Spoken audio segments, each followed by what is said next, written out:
కీర్తిశేషులు కొప్పురపు సోదర కవుల అవధాన వైభవం పరిచయ వేదిక సహకారంతో నగరానికి చెందిన ప్రఖ్యాత సాంస్కృతిక కళా సంస్థ శ్రీ నటరాజ గాన కళావేదిక వ్యవస్థాపక అధ్యక్షుడు, కార్యక్రమ నిర్వాహకుడు, కళాబంధు గాన గాంధర్వ ఎస్పీ బాలసుబ్రహ్మణ్యం అవార్డు గ్రహీత, వ్యాఖ్యాత, ప్రముఖ సీనియర్ గాయకుడు కొప్పరపు వెంకట్రావు నేతృత్వ నిర్వహణలో సంస్థ 8990వ కళా ఉత్సవ కార్యక్రమం నేత్రపర్వంగా అద్భుతంగా వర్ధమాన గాయని గాయకుల సినీ గీతాల సంగీత విభావరిణి కార్యక్రమాలు ప్రేక్షకులను ఎంతగానో అలరించింది. బుధవారం నాడు రవీంద్ర భారతి మెయిన్ హాల్ సైఫాబాద్ హైదరాబాద్ వేదికగా నిర్వహించిన ఈ మనోహరమైన కార్యక్రమంలో తెలుగు, హిందీ సినీ చిత్ర గీతాలను గాయకుడు కొప్పరపు వెంకటరావు, అలాగే లతా మంగేష్కర్ అవార్డు గ్రహీత గాన సరస్వతి ఆర్ జ్యోతి 24 మంది వర్ధమాన గాయని గాయకులతో శ్రవణానందకరంగా సినీ గీతాలను సముద్రంగా ఆలపించి ఆహుతులను హృదయాలను దోచుకున్నారు. కార్యక్రమంలో పాల్గొన్న కార్యక్రమంలో అద్భుతమైన గోల్డెన్ హిట్స్ టాలీవుడ్, బాలీవుడ్ పాటలతో సంగీతం అందరినీ అలరించిన డాక్టర్ సుబ్రహ్మణ్యం, ఇంకా ఏవిఆర్ మూర్తి, ఇంకా ఏవిఆర్ సత్యనారాయణ రిటైర్డ్ ఆఫీసర్ ఇంకా గెస్ట్ గా కార్యక్రమంలో పార్ట్అవుట్ చేసి అందరికీ ఆశీర్వాదం అందించిన ప్రసాదరావు సింగర్స్ ఎంతో అద్భుతంగా పర్ఫార్మెన్స్ ఇచ్చి సంస్థ ద్వారా ఎన్నోసార్లు సన్మానించి పొంది ఈ సేవలు కొనసాగిస్తున్నప్పుడు మీడియాతో మాట్లాడుతూ ఎంతో మంది వర్ధమాన కళాకారులు కొప్పరపు వెంకట్రావు ప్రోత్సహిస్తూ శ్రీ నటరాజ గాన కళావేదిక ద్వారా వారికి అవకాశాలను కల్పిస్తూ గొప్ప కళాకారులుగా తీర్చిదిద్దుతున్నారని తెలిపారు.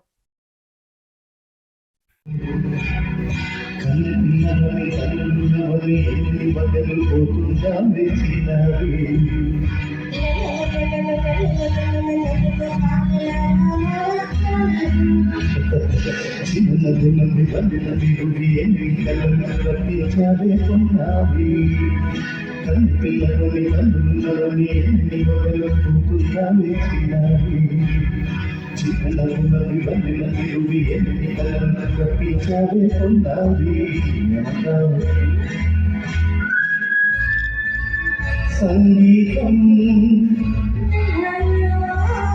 నువ్వైతే సాహిత్యం నేనుతా, సంగీతం నువ్వైతే సాహిత్యం నేనుతా.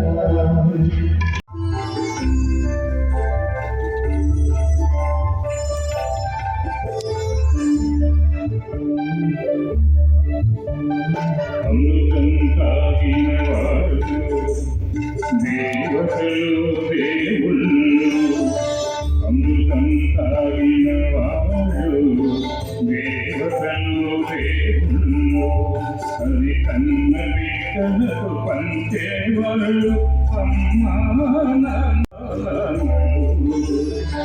అమృతం తాగిన వాడు దేవతలు దేవుళ్ళు, అది కన్న బిడ్డలకు పంచేవాళ్ళు అమ్మానాన్నలు మా అమ్మానాన్నలు.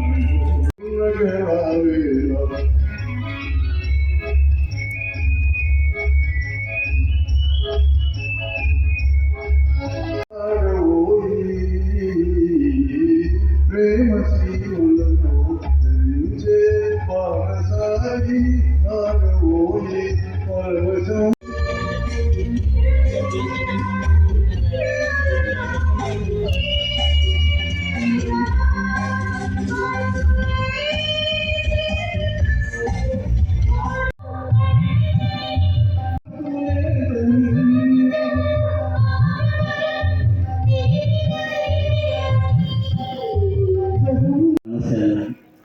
కళా బంధువులకి, కళా పోషకులకి, కళా తపస్సులకి అందరికీ కూడా నమస్కారం. ఈ కార్యక్రమం కొప్పుడు వెంకటరావు గారు ఎంత కష్టపడ్డారు మీరు కరెక్ట్గా తెలుసున్నా. గత 3 నెలలుగా 1000 మగులు కష్టపడి ఈ ప్రోగ్రాం చేయడానికి, ఈ హాల్ బుక్ చేయడానికి ఎన్నో విధాల కష్టాలు ఓర్చి ఇవాళ ఈ కళాకారులకి ఈ అవకాశం ఇచ్చి ఈ వేదిక మీద తెలంగాణ రాష్ట్రంలో రవీంద్ర భారతి వేదిక లేదు. అటువంటి వేదిక మీద ఆ కళాకారుడికి అవకాశం ఇచ్చి పాడటానికి తనకున్న కళా తపస్సు దాన్ని చూపించే ప్రత్యేకంగా 89-90 అంటే దాదాపు 90 ఎపిసోడ్స్ ఆయన ఇలాంటి కార్యక్రమాలు చేసుకుని ముందుకు వెళ్తూ తనకు రిటైర్ అయిపోయాక ఒక అలవాటుగా అందరినీ దగ్గర తీసుకుంటూ పెద్దవాళ్ళు చిన్నవాళ్ళు కుర్రాళ్ళు అందరూ ఒక వయసుతో పని లేకుండా అందరికీ ప్రోత్సాహాన్ని ఇస్తూ వాళ్ళని ఎంకరేజ్ చేస్తూ ఎలా పాడినా కూడా చప్పట్లు మీ అందరికీ చప్పట్లు వాళ్ళకి సంతోషాలు కలిగిస్తూ మేము కూడా పాడగలుగుతున్నాము. మాకు ఇలాంటి కళావేదిక ద్వారా నాకు అవకాశం వచ్చింది వెంకటరావు గారు అని చెప్పని ఆ కొప్పరపు కళాకారులు వాళ్ళు ఆ రోజుల్లో తిరుపతి దేవస్థానాలు కూడా వాడు సేవలు అందించారు. కవులు వాళ్ళు ఆ కుటుంబం నుండి వచ్చేవాడే కొప్పరపు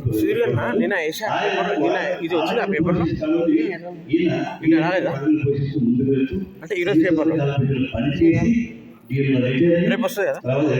కార్యక్రమం చేసుకుంటూ మనందరికీ సంతోషాన్ని తృప్తిని ఇస్తూ చెవులకి విందేన గాలాన్ని మనకు అందిస్తూ కార్యక్రమం చేస్తూ 12 గంటల సేపు మామూలు మాట కాదు ఈ కార్యక్రమం చేయడం. కొన్ని లక్షలు ఖర్చు పెడితే కానీ ఇలాంటి కాదు కానీ ఈ కార్యక్రమం జరగదు. అటువంటి దాన్ని ఆయన మరి వ్యతిరేకంగా అంత మామూలు విషయం కాదు. ఆర్థికంగా చాలా కష్టపడ్డ మనకి అటువంటి కార్యక్రమాన్ని ఆయన ఏర్పాటు చేసి ఇంతమందికి సాటిస్ఫై చేసేందుకు నాకు ఈ అవకాశం పెద్దలు మీ అందరికీ కూడా ధన్యవాదాలు చెప్తున్నాను.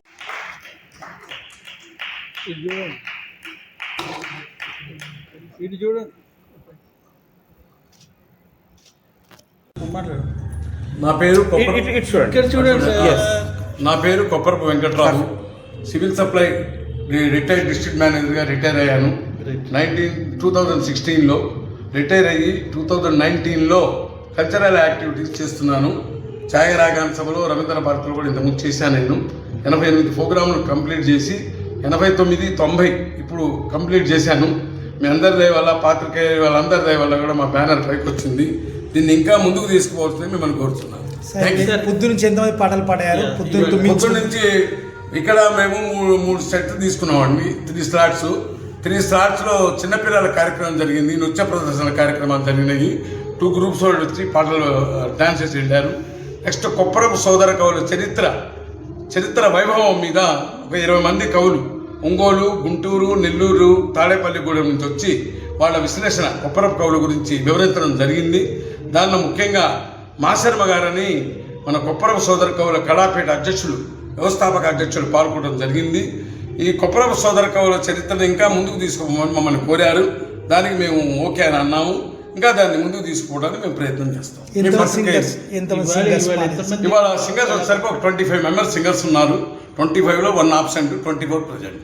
అందరు కూడా బాగా పాడారండి. Sir 90 programme successfully journey complete చేసుకున్నందుకు మీరు ఏ రకంగా? మేము 90 ప్రోగ్రామ్ కంప్లీట్ చేశాను. ఏ రకంగా ఫీల్ అవుతున్నారు? 90 ప్రోగ్రాంలో నాకు సింగర్స్ కోఆపరేషన్తో చేశాను నేను. Satyanarayana. Okay okay 72 years age. Okay. ఈ కార్యక్రమంలో మీరు ఎన్ని పాటలు పాడడం జరిగింది? 4 పాటలు పాడాను. ఓకే. ఫస్ట్ సాంగ్ శిఖిరాగంలో చిలకమ్మ. ఓకే. నెంబర్ 2 వచ్చేసి ఈ నల్లరాలుగో. ఓకే. నెంబర్ 3 నన్ను దోచుకుంటూ ఒకటే. ఓకే. నెంబర్ 4 వచ్చేసి ఓ మేఘమా. ఆహా, నాగేశ్వరరావు గారి బ్లాక్ మెయిల్ పాట. సార్ మీ వాయిస్ అద్భుతంగా ఉంది అని చాలామంది అంటున్నారు. మీ వాయిస్కి రహస్యం ఏంటి? అంటే ఎలాంటి జాగ్రత్తలు కానివ్వండి, ఇలాంటి ప్రాక్టీస్ కానివ్వండి మీరు చేస్తుంటారు? వాయిస్ చెప్పాను 72 సంవత్సరాలు. వాయిస్ అంటే ఈ వాయిస్ అంటారు. Voice yes. వాయిస్ ఇప్పుడు సరదాగా పాడుతున్నా సార్. ఇంటే హాబీగా పాడుతుంది. Not professional singer. Yes yes. Professional singer కాకుండా అద్భుతంగా ఉంది, మీ గొంతు అద్భుతంగా ఉంది. ఎస్. ఇంకో జీరో వస్తుంది అనుకుంటున్నాను. ఓకే. జీరో లేదా ఇప్పుడు? ఇంట్లో జీరో లేదు. ఇక్కడ సమస్య మీకు ఇంట్లో జీరో అని అనిపిస్తుందా? అనిపిస్తుంది, అద్భుతంగా అనిపించింది. సార్ ఈ అవకాశం ఇచ్చిన వెంకటేశ్వరరావు గారి నుంచి సంస్థకి, నటరాజ్ సంస్థకి మీరు ఏం చెప్తారు? మాకు చాలా ఓల్డ్ ఫ్రెండ్ ఆయన ఆర్డర్ స్టార్ట్ చేసినప్పుడు ఉన్నా. ఓకే. అప్పుడు ఆయన నేను ఒకసారి ఈ త్యాగరాజు గారి సభలో ఫస్ట్ టైం వాడాను. ఓకే. ఇక్కడ నుంచి ఆయన 3 years కొద్ది గ్యాప్ వచ్చింది నాకు. ఓకే. నేను కొంచెం ఆరోగ్య ఇబ్బంది పాడుతుంది. ఓకే. అచ్చా సార్, మీ మొత్తం ఇప్పటివరకు మీ కెరీర్లో ఎన్ని అవార్డ్స్ కానివ్వండి, ఎన్ని మెడల్స్ తీసుకోవడం జరిగింది? నేను త్యాగరాజు గారి సభలో పాడాను. చాలా బాగుపడాను. ఓకే. ఎన్ని ప్రోగ్రామ్స్ అటెండ్ చేశారు ఇప్పటివరకు అంటే యాజ్ ఎ సింగర్గా? ఇండియా 60-70 సాంగ్స్లో పాడి ఉంటాను. Okay okay. ఈరోజు ఎలా అనిపించింది మీకు ఇంత గొప్ప వేదిక మీద రవీంద్ర భారతి లాంటి? ఏది బాగుంది. ఓకే. మీకు ఎలా అనిపించింది ఇక్కడ పాడడం? రవీంద్ర భారతి బాగుంది. సౌండ్ సిస్టమ్ కూడా బాగుంది. ఓకే. ఈరోజు ఎలా అనిపించింది మీకు ఇక్కడ? I feel very happy. Thank you sir. Sir నేను పూజారి యాక్చువల్గా నేను ఓకే, ఓకే, నేను ఓకే. అది టాలెంట్ ఇక్కడ గానకళ వేదికలో నేను దాదాపు 6 నెలల నుంచి పాడుతున్నాను. ఓకే. ఇంతకుముందు త్యాగరాయ గాన సభ చిక్కడపల్లిలో పాడాను ఓకే. చాలాసార్లు. ఓకే. అలాగే ఇప్పుడు రవీంద్ర భారతిలో పాడడం నాకు అదృష్టంగా భావిస్తున్నాను. ఓకే. చాలా ఆనందంగా ఉంది. ఈరోజు ఇట్లా నటరాజ గానకళ వేదికలో కొప్పరపు వెంకట్రావు గారి ఆధ్వర్యంలో జరుగుతున్నటువంటి 89 90 కార్యక్రమంలో ఈ విధంగా నేను పాల్పంచుకుంటున్నాను. అలాగే పాత పాటలు కూడా అంటే నాకు చాలా గోల్డ్ ఇది గోల్డ్ అంటారు కదా, yes. నా పాత పాటలు అంటే చాలా ఇష్టం అనమాట. అందుకని నాకు ఈ పాటలో అవకాశం ఇచ్చిన ఆ కొప్పరపు వెంకట్రావు గారికి నేను వాళ్ళకి కృతజ్ఞత అవుతున్నాను. అలాగే నేను ఈ విధంగా ఇప్పుడు నాకు చిన్నప్పటి నుంచి అంటే పాటలు చాలా ఇష్టం అనమాట. అందుకని చిన్నప్పటి నుంచి అంటే నేను సంగీతం నేర్చుకోపోయినా కూడా నేను చాలా చిన్నప్పటి నుంచి నాకు పాటలు ఇష్టము. నేను కూడా మెద్రాసు వెళ్ళి పాటలు పాడదాం అని బాగా ట్రై చేశాను.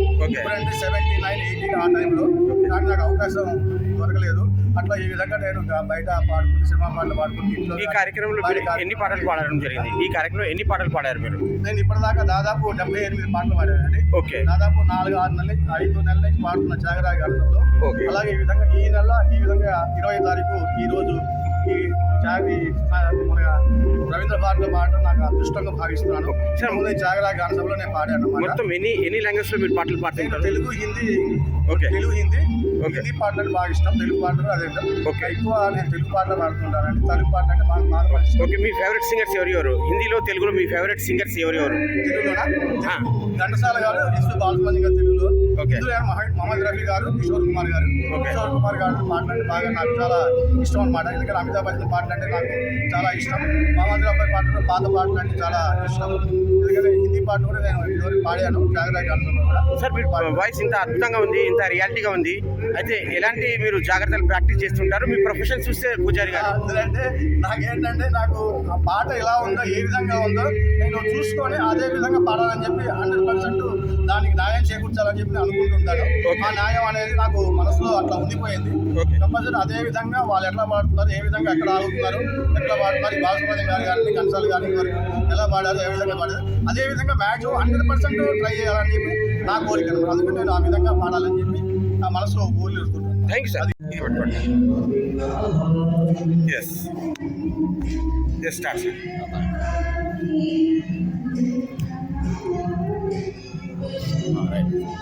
నమస్కారం. నా పేరు డాక్టర్ ఏవిఆర్ మూర్తి, బ్రాహ్మణ ఐక్యవేదిక అధ్యక్షుడిగా కొనసాగుతున్నాను. ఈ కొప్పరపు కవుల శ్రీ నటరాజ గాల కళావేదిక ద్వారా కొప్పరపు వెంకట్రావు గారు ఈ కొప్పరపు కవుల అవధాన వైభవాన్ని ఇది 90వ వైభవంగా ఈ రవీంద్ర భారతిలో ప్రదర్శించడం నాకు చాలా ఆనందాన్ని కలిగిస్తోంది. వారి యొక్క కోరిక మీద ఆలస్యంగా వచ్చి మధ్యలో డిస్టర్బ్ చేస్తున్నందుకు మన్నించవలసిందిగా కోరుతూ, ఎందుకంటే నేను వైజాగ్ రావడం లేట్ అయింది. స్పెషల్ ట్రైన్లో రావడం వల్ల లేట్గా వచ్చింది, సమయానికి అందుకోలేకపోయాను. అయినప్పటికీ కూడా వారు ఎంతో అభిమానంతో సత్కరించినందుకు వారికి హృదయపూర్వక ధన్యవాదాలు తెలియజేస్తూ, ఈ కొప్పరపు కవుల గురించి నేను అంత చెప్పదగ్గర వాడిని కాదు. అయినప్పటికీ కూడా ఇంతమంది మహానుభావులు కవులు ఎంతోమంది చెప్పే ఉన్నారు. అయినప్పటికీ కూడా ఈ కొప్పరపు కవులు 16 సంవత్సరాలు నిండకుండానే సుబ్బరాయ కవి గారు, వెంకటరమణ కవి గారు 16 సంవత్సరాలు నిండకుండానే వారి యొక్క ఆశు కవిత్వాన్ని అనర్గళంగా ప్రదర్శించి ఈ కొప్పరపు సోదర కవులుగా ప్రసిద్ధి చెందారు. వారి యొక్క కవులుగా కాకుండా వారి అవధానం, సంగీతం, సాహిత్యం అనేక ప్రదర్శన చేసి ప్రసిద్ధికెక్కిన మహాకవులు. వారి యొక్క ఇతరులతోనే ఆగిపోకుండా వారి యొక్క కళా వైభవాన్ని, అవధాన వైభవాన్ని 90వ సంవత్సరం ప్రదర్శిస్తున్న వెంకటరావు గారు హృదయపూర్వక ధన్యవాదాలు తెలియజేస్తూ, వారి ఓపిక 90 కాదు మరొక 90 కూడా చేయాలని ఆ శక్తి మా వెంకటరావు గారికి ఇవ్వాలని చెప్పి మనస్ఫూర్తిగా కోరుకుంటూ ధన్యవాదాలు. సూపర్. నా పేరు వాడపల్లి. ఓకే. ఈరోజు ఈ కార్యక్రమంలో మీరు ఎన్ని పాటలు పాడడం జరిగింది? నేను అప్పటికి 3 పాడానండి. ఓకే. ఏవి? పాట ఉంది. ఓకే. ఫస్ట్ది భలే భలే అందాలు సృష్టించాము. ఓకే. రెండోది ఏ శుభ సమయంలో. ఓకే. మూడోది ఏమో మధువలక బోసు. ఓకే. నాలుగో పాట శివ పూజకు చూరించిన సొందకమ్మ చిత్రంలో ఓకే. పాట పాడడానికి ఓకే. పాట కూడా పాడతాను. ఈ ప్రోగ్రామ్కి నేను నా దగ్గర ఒక 10-15 ప్రోగ్రామ్స్ ఎపిసోడ్ నుంచి వస్తున్నాను. ఓకే. మీ ప్రొఫెషన్, మీ బిజినెస్ ఏంటి సార్? నా బిజినెస్ స్టోర్స్ సార్ మీ రిటైర్డ్ అయిపోయాను. ఓకే. ఓకే. రిటైర్డ్ షాప్ గతంలో చేసేవాడు. ఇప్పుడు రిటైర్డ్ రిటైర్డ్ అయిపోయాను. సార్ మీరు ప్రొఫెషనల్గా సింగర్ కాకపోయినా మీ వాయిస్ గొంతు చాలా అద్భుతంగా ఉంది, చాలా మంది మెచ్చుకున్నారు. ప్రొఫెషనల్గా సింగర్స్ కావాలండి, కాకుండా ఇంత అద్భుతంగా ఉంది వాయిస్. అయితే ఇది సంగీతం నేర్చుకున్నాను, అచ్చా. సమాచార కీర్తనలు కూడా ఓకే. పాడుతుంటాను. ఓకే. దీని మీదట ఇది పాడగలుగుతాను. ఎన్ని లాంగ్వేజ్లో మీరు పాటలు పాడుతుంటారు? నేను ఓన్లీ తెలుగే పాడుతున్నానండి. ఓకే. హిందీ కూడా ట్రై చేస్తాను. ఓకే. మీ ఫేవరెట్ సింగర్స్ ఎవరెవరు? మా ఫేవరెట్ సింగర్స్ మెయిన్ ఘంటసాల గారు, ఓకే. నెక్స్ట్ రామకృష్ణ గారు, ఓకే. తరుడు బాలసుబ్రహ్మణ్యం, ముగ్గురు ఓకే. ముగ్గురికి నేను అభిమాని. ఓకే. సార్ ఈరోజు రవీంద్రబాద్ లాంటి ఒక గొప్ప వేదిక మీద మీరు పర్ఫామ్ చేయడం, పాడడం మీకు ఎలా అనిపించింది? చాలా బాగా అనిపించింది. ఈ నటరాజ్ వార్తలో ఇదే నేను ఫస్ట్ పాడడం. ఓకే. అంటే మాది నెగిటివ్ ఆంధ్రప్రదేశ్, గుంటూరు జిల్లా తెనాలి. ఓకే. ఓకే. ఇక్కడ అమ్మాయి గారు ఇంట్లో ఉంటున్నాను. ఓకే. ఓకే. అందువల్ల ఈ గ్రూప్లో నేను వచ్చి పాడుతుంటాను. ఓకే. నటరాజు గారు Yes. జ్ఞానకళా వేదికలో వెంకటరావు గారు స్థాపించినటువంటి గ్రూప్లో నేను వచ్చి పాడుతుంటాను. ఓకే. సార్ ఇప్పటివరకు మీ కెరీర్లో ఎన్ని అవార్డ్స్ కానివ్వండి, ఎన్ని మెడల్స్ వచ్చాయి మీకు ఇప్పటివరకు? 2-3 వచ్చింది. ఓకే. ఓకే. అంటే నేను ఎక్కువ అన్నమాచార్య కీర్తనలు పాడతాను. ఓకే. అక్కడ నాకు బాగా కొంచెం ఓకే. మీకు ఈరోజు ఈ అవకాశం ఇచ్చిన నటరాజ్ కళ కానివ్వండి, వెంకటేశ్వర గారు, ఆయనకి ఏం చెప్పాలి? చెప్తున్నాను ఇంతకే సభాపూర్వకంగా. ఓకే. మళ్ళీ మీ ఛానల్ తరఫున, మీ ఛానల్ ద్వారా వారికి కృతజ్ఞతలు తెలియజేసుకుంటున్నాను. రవీంద్ర భారతిలో నేను పాడినందుకు, నాకు అవకాశం ఇచ్చినందుకు వెంకటరావు గారికి నేను కృతజ్ఞతలు చెప్తున్నాను. ఈ గ్రూప్లో నేను 100 ఎపిసోడ్లు అయ్యే వరకు కూడా నేను ఇట్లాగే కొనసాగుతాను. Super sir, beautiful. నమస్కారం. ఇటు ఉందా బ్యాటరీ? రికార్డింగ్ అవుతుంది, రికార్డింగ్. నమస్కారం. బొమ్మరు వెంకటరావు గారు ఇవాళ ఈ కార్యక్రమాన్ని ఉదయం 9 గంటల నుంచి రాత్రి 9 గంటల వరకు కూడా 12 గంటల సేపు ఈ యొక్క సాంస్కృతిక కార్యక్రమాన్ని ఏర్పాటు చేసి ఇందులో కళాకారులను ప్రోత్సహిస్తూ ఆయన చేసే కార్యక్రమానికి వాళ్ళ తాత ముత్తాతలు కూడా తిరుమల దేవస్థానానికి కవులుగా ఉండి వాళ్ళు ఎన్నో సేవలు అందించారు. అందులో భాగంగా ఈయన కూడా సివిల్ సప్లై కార్పొరేషన్ ఒక డిఎంగా అయితే రిటైర్ అయ్యి కూడా ఈరోజు ఈ సేవా కార్యక్రమాలు చేస్తూ కళాకారులను ప్రోత్సహిస్తూ ముందుకు నడిపిస్తున్నాడు. ఇందులో చిన్న పెద్ద ముసలి ముఖ లేకుండా అందరినీ ప్రోత్సహిస్తూ ముందుకు తీసుకెళ్తున్నాడు. అటువంటి కళా తపస్సుకి మనం ప్రోత్సాహం ఇవ్వాల్సిన బాధ్యత మనకుంది. అందులో భాగంగా ఇవాళ నన్ను ఒక అతిథిగా పిలిచి, నేను ఒక ఆఫీసర్గా డిఎంగా రిటైర్ అయ్యాను. అటువంటి నన్ను పిలిచి ఈ యొక్క ఆతిథ్యం ఇచ్చినందుకు వారికి ధన్యవాదాలు చెప్పుకుంటూనే, రవీంద్ర భారత్ అనేది తెలంగాణ రాష్ట్రంలో హైయెస్ట్ కళా వేదికలు. అటువంటి వేదిక ద్వారా ఆయన ఈ కార్యక్రమాన్ని ఏర్పడితే కొన్ని లక్షలు ఖర్చు అవుతాయి. ఈ కార్యక్రమానికి ఆర్థికంగా ఎన్నో ఇబ్బందులు ఉంటాయి. గత 3 నెలలుగా ఇక్కడ చేసే కార్యక్రమాన్ని ఆయన రేయింబోడు కష్టపడి ఈ కార్యక్రమం నిర్వహించాడు. వారికి ప్రత్యేక ధన్యవాదాలు చెప్పుకున్నాము. ఎవరైతే కళాకారులు ఉన్నారో, ఎవరైతే సంగీత కళాకారులు ఉన్నారో వారందరికీ కూడా ప్రత్యేక ధన్యవాదాలు. ఈ వేదిక ద్వారా వాళ్ళు ఎంతమందిగా పరిచయం అవుతారు, బాగా పాడిన వాళ్ళకి అవకాశాలు ఎన్నో ఉంటాయి. కాబట్టి ఈ అవకాశం నాకు ఇచ్చిన అటు మీడియా ప్రజలకి, అలాగే మన కళా నటరాజ కొప్పరు వెంకటరావు గారికి ప్రత్యేక ధన్యవాదాలు చెప్పుకున్నాను. మీరందరికీ కూడా ప్రత్యేక ధన్యవాదాలు. ఇంతకంటే గురించి సైదాబాద్ కాలనీ, శ్రీ లక్ష్మీవారి కాలనీలో సాయిబాబా మందిరం గత 24 సంవత్సరాలుగా అది అభివృద్ధి చెందుతూ ఉంది. నేను ఫౌండర్గా ఉండి దాని చైర్మన్గా చేశాను, కోశాధికారిగా చేశాను. ఇవాళ ఎడిషనల్ కోశాధికారిగా చేస్తున్నాను, సేవలు అందిస్తున్నాను. ఆ గుడికి 9 మాసాల్లో పూర్తయింది. దాని ప్రత్యేకత 35 బాబా విగ్రహం బయట ఉంటుంది. ఓకే. అలాగే ఆ విగ్రహం ఏదైతే బాబా విగ్రహం ప్రతిష్ట అయిందో ఆ విగ్రహం మన తెలుగువాడు శ్రీకాంత్ అనే వ్యక్తి తయారు చేసిన విగ్రహం అది. అలాగే వెనక ఉండే మకర తోరణం షిరిడీలో కూడా విష్ణుమూర్తి అవతారాలు ఉంటాయి, దశావతారాలు. కానీ మా గుడిలో దత్తరూపాలు పెట్టుకున్నాము. అలాగే అద్దాల మంటపం ఏర్పాటు చేశాము. కనుక ఇది ఒక ప్రత్యేకత బాబా గుడి, శ్రీ లక్ష్మీ